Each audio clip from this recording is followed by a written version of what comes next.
Hello and welcome back to another video, and today I actually have a very cool deck profile for you guys. I'm going to be showing you guys my Prank Kids deck profile for the January 2021, Happy New Year by the way, 2021 format. This deck is pretty sick, this format. It has a lot of cards, and especially with this card right here, Meow Meow Moo. Yeah, it's pretty good, so be sure to smash the like button, comment down below what you guys think of the profile. And of course, subscribe to the channel because at 500 subscribers, we are going to start doing videos with a face camera. So that is something for you guys to look forward to. And we're only like 20 subs away from that. So be sure to smash that sub. It's completely free. And if you guys are unhappy with the content, you can always unsubscribe. And I guess that's basically it for the intro. So let's get right into the video. So first off, we're running triple Lampsies, triple Fancies, triple Dropsies, and triple Roxy. So these are your basically the only actual monsters you're running in the deck that aren't hand traps. These are your go-to Prank Kids monsters. You need 3 of these for the deck to operate. Of every single one, it's not a negotiable thing. You have to have 3 of everything. Lampsies, they basically all have a similar effect where they basically, when they're sent to the graveyard for material for a fusion or link summon of a Prank Kids monster, they all have an effect, and then they can summon a Prank Kids from your hand or deck in defense position. So Lampsies, it summons a Prank Kids from your hand or deck in defense and burns your opponent for 500. Fancy summons, and I believe it can send a Prank Kids card from your deck to the graveyard. And then Dropsies gains you 1000. And then Roxy's is you banish a card from your hand and draw one. So these cards are all really good for consistency, and they're very mandatory for the combos that you're trying to facilitate with the deck.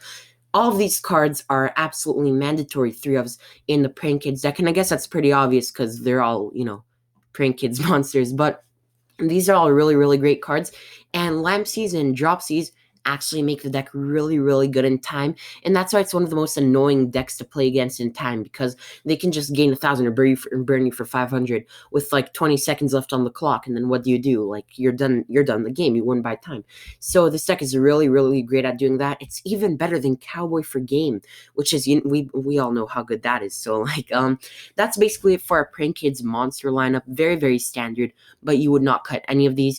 For our hand traps, you have 2 Nibiru, 2 Ash, 2 Droll, 2 Veiler, and 2 Meister. So this is a kind of a strange hand trap lineup. We run 2, 4, 6, 8, 10 hand traps, which is a lot, but at the same time, this deck really doesn't need that many cards to pop off.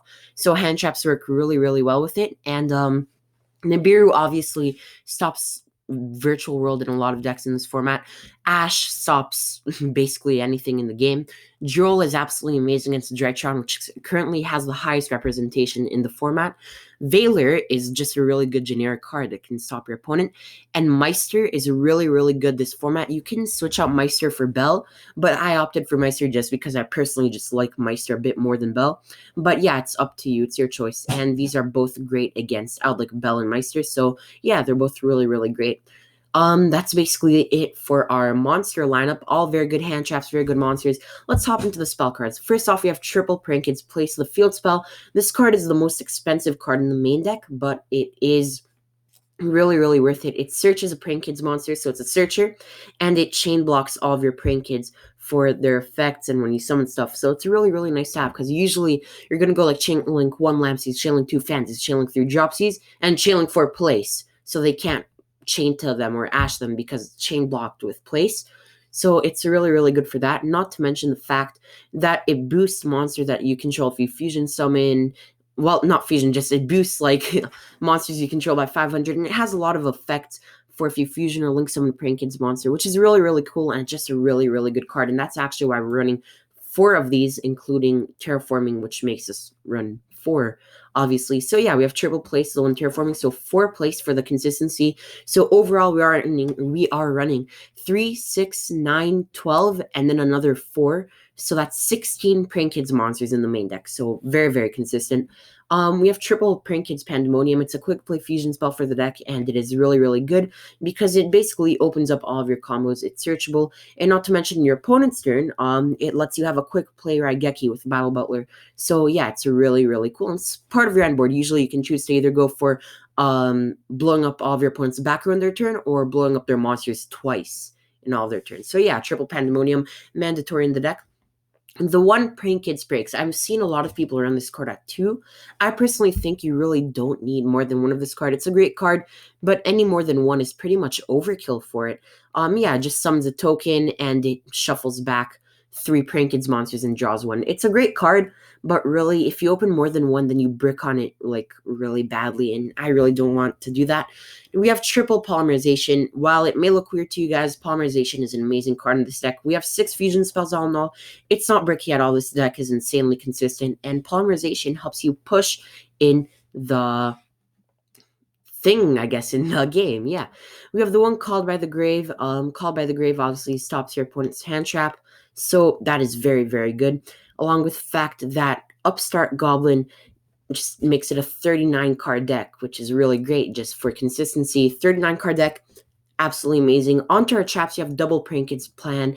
Plan is really good because you can actually, it just helps with your combo and it just interacts with your opponent a lot. And I really like this card because of that. It's a continuous trap, but usually you will be sending it to the graveyard. Yeah, really great card. Definitely a 2. If I don't like running it at 1 and 3 is just overkill. We have 3 infinite impermanents for our final hand traps. So we are running 2, 4, 6, 8, 10, 13 hand traps, which is quite the lineup. But once again, imperm is just really, really great. And that's it for the main deck. Let's hop into the extra deck. Double Battle Butler. Battle Butler is a quick play Raigeki, and in your opponent's turn, you're going to be able to summon 2 of these. So we want to have 2, so you can Raigeki your opponent twice, which is really, really nice to do. And of course, trigger your Praying Kids monsters effect in your opponent's turn. So this card actually plays as much in your turn as it does in your opponent's. And I really like decks like that. We have triple Praying Kids Rocket Ride. I know some people choose to run a card like Instant Fusion over here. Oh, I misspelled that. Let's just show you guys really fast. Instant Fusion. Instant Fusion.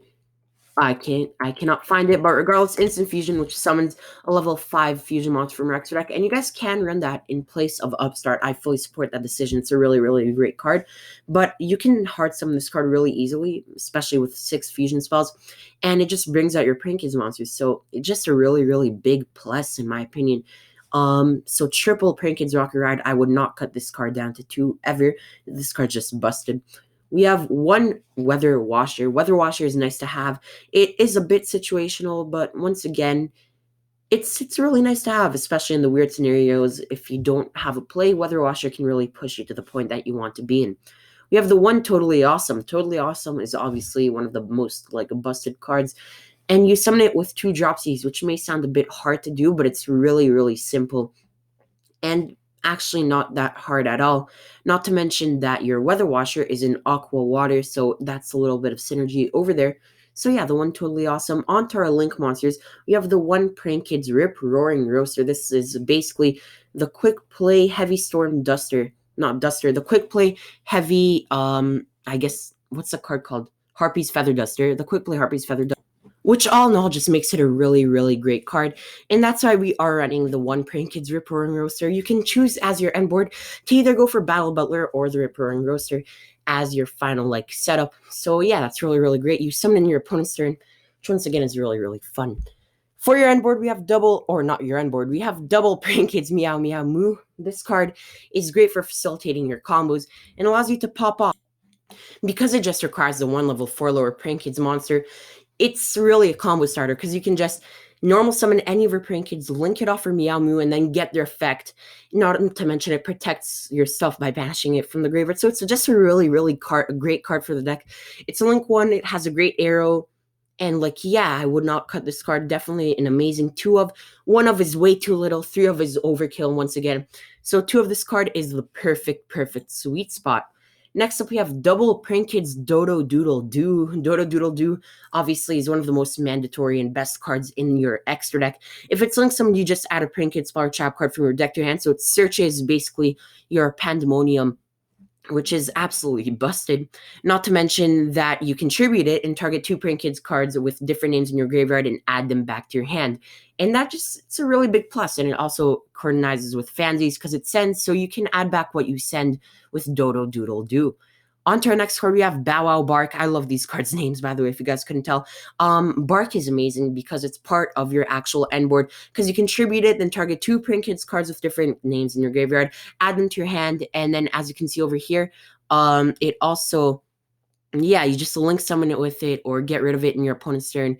It's just really, really great for your end board. You usually want to end on this card as part of your end board. The one link Kribo, because we are running a significant amount of level 1s. We have Fansies, Valor, so yeah, and obviously Droll. So we have quite a bit of level 1s. This card can be changed out for Relinquished Anima if you want to be like that to your opponent. That's also fine over there. Onto our side deck, we have triple Dark Ruler No More. Great for ending our opponent's board and popping off in our combo for Force to go second. Lightning Storm for, the Dark Ruler No More Lightning Storm combo. We have Forbidden Droplets just to push our opponent out of the waters even further. Evenly matched because, these cards are all really busted for going second. Our final card against the most highly represented deck of the format, Drytron. Drytron stops him for searching, and basically that deck dies without searching. That's why Droll is so good as well. And that's it for the deck profile. I hope you guys have enjoyed. If you did, be sure to smash the like button, comment down below what you guys think of my deck profile, and of course subscribe to the channel, because at 500 subscribers we're going to start doing videos with the face camera. And that's basically it for the video. I hope you guys have enjoyed, and I'll catch you guys in the next one. All right, guys, peace.